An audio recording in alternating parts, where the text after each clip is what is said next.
Manon Goni, Ainhoa Isasti et Adrien Giraud vont vous parler de Phèdre. Il était une fois Minos, fils de Zeus et d'Europe, roi légendaire de Crète, qui épousa Pasiphae, fille d'Hélios, le soleil, et de Persée. Mais malheureusement, ces deux personnages sont maudits. Minos, refusant de sacrifier le taureau qu'il avait promis à Poséidon, entraîna la colère du dieu qui promit de se venger. De plus, étant jalouse des infidélités répétées de son mari, Pasiphae jeta un sort à son époux. À partir de ce moment-là, à chaque fois que Minos tromperait sa femme, des serpents viendraient tuer toutes les femmes qui succomberaient à son charme. Quant à Pasiphae, elle subit une double malédiction d'Aphrodite, qui, pour se venger d'Hélios, le père de Pasiphae, qui avait éclairé de trop près son infidélité avec Arès, la déesse de l'amour lança une malédiction sur la descendance d'Hélios. Puis, Poséidon, pour se venger de son mari Minos, vu qu'il n'avait pas voulu sacrifier un taureau, décida de rendre Pasiphae folle amoureuse de ce taureau. C'est de cette légion qu'est né le Minotaure, mais elle avait déjà eu Phèdre, Ariane, Glaucos, Catrée, Androgée, Acacaïs, Deucalion et Génocidé avec Minos auparavant. Phèdre épouse Thésée, roi d'Athènes, qui était pourtant destiné à Ariane, sa grande sœur, qui avait eu un coup de foudre pour lui.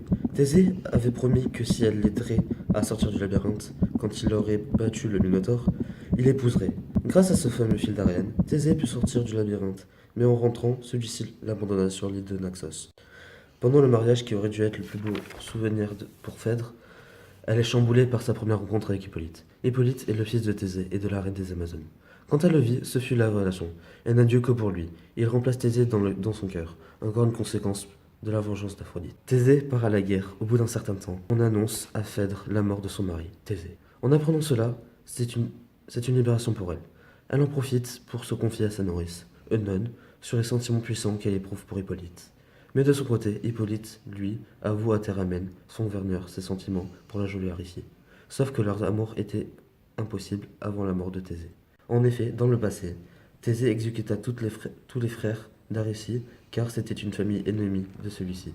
Il la laissa en vie à condition qu'elle n'ait jamais d'enfant. Phèdre avoua son amour à Hippolyte, amour qui n'est pas réciproque.